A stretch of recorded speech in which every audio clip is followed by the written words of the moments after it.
Ditch those easily hackable passwords and unlock rock-solid security for your Coinbase account with Passkeys. First, open your Coinbase app and tap on your profile picture, usually found in the top left or right corner of the screen. This takes you to your account settings. Scroll down until you see settings, tap on that, then look for the security option and tap again. This is where you control all your security features.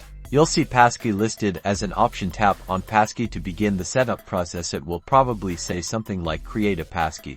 Coinbase will now prompt you to create a Passkey. You'll likely be asked to use your fingerprint, Face ID, or device PIN to authenticate and register the Passkey. Follow the on-screen instructions to complete the Passkey creation. Once it's done, you should receive a confirmation message. Now, next time you log in, instead of typing a password, you can use your fingerprint, Face ID, or device PIN through your newly created Passkey for instant and secure access.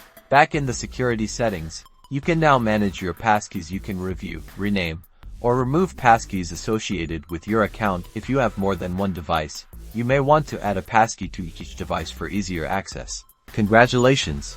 You've successfully set up a Passkey on Coinbase, boosting your account's defenses against phishing and unauthorized access. Remember to regularly review your security settings and stay safe out there.